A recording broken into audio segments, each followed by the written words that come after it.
Genesis chapter 3, the awakening of ego. The garden of being holds harmony, yet within it lies choice. At the center stand the trees, one of life, pure presence, and one of knowing, the division into good and bad. To eat of this tree is to awaken judgment, to see life not simply as it is, but through comparison, fear, and desire. The serpent appears, the whisper of doubt and cunning that unsettles desire, the stirring of longing that questions harmony. It is cunning, restless doubt, the voice that twists longing into dissatisfaction. It approaches Eve, the part of us that longs, that reaches, that desires growth. The serpent whispers possibility. The voice of doubt always begins by unsettling trust. Desire listens and reaches for the fruit, and grounding follows. Together, they taste the fruit of duality. Eyes are opened, but what they see is separation. Nakedness becomes shame. Presence turns into self-consciousness.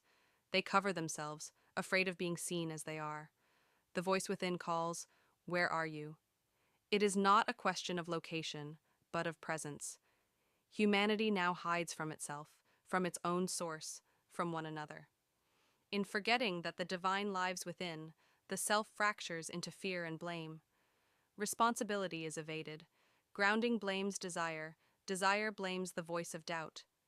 Harmony unravels into division. Doubt is condemned to live only on what is shallow, fragmented, and impermanent. It can stir restlessness, but it can never feed on wholeness or fullness. Desire is lowered into compulsion, tied to mortality. What was once free movement becomes longing, attachment, and sorrow, the pain of reaching for what can no longer be perfectly held.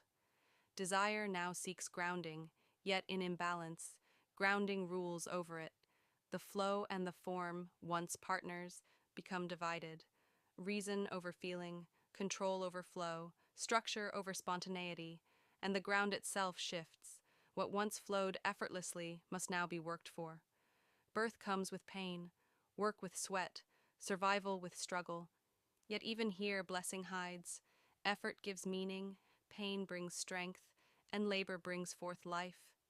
They are clothed, no longer transparent, but protected in their fragility. Then desire and grounding are sent from Eden. The way back is guarded by flame, not as punishment, but as threshold. Innocence cannot be regained, it must be transformed. The flame is purification, discernment, and love's demand. To return to the garden is not to undo what has been, but to walk forward with wisdom. To live in harmony by choice rather than by untested innocence. The serpent is the testing of awareness. The tree of knowledge is both loss and gift. Loss of innocence, but also the possibility of growth, and the call to live wisely within limitation. Genesis 3 is the story of how life changes once judgment enters. The garden was harmony, but the moment we began to see life as good or bad, everything shifted. The serpent is that inner voice of doubt, tempting us to reach for more than simple being. Our life force, the part of us that longs to grow, listens. Our grounded self follows. Suddenly, we feel exposed. Nakedness, once natural, becomes shameful. Instead of resting in presence, we start comparing, fearing, and blaming.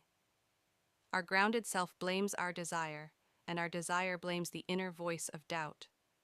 Outside of harmony, life is harder. Growth now comes through pain, and being grounded in the world takes labor and sweat.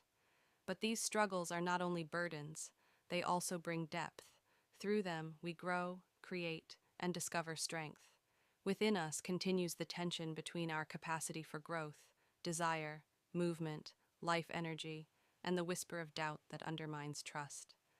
Our life force seeks expansion, while doubt questions, unsettles, and resists it. The offspring of doubt are fear, insecurity, fragmentation. The offspring of desire are creativity, birth, and renewal. These two kinds of seeds will always struggle within us, yet through that struggle, wisdom grows. Leaving Eden means stepping out of innocence into responsibility. It's the human journey, no longer living effortlessly in harmony, but learning to choose harmony, to find it again through wisdom and love. Only by walking through the refining fire of love can we find the garden again. We can't go back to innocence, but we can go forward into wholeness.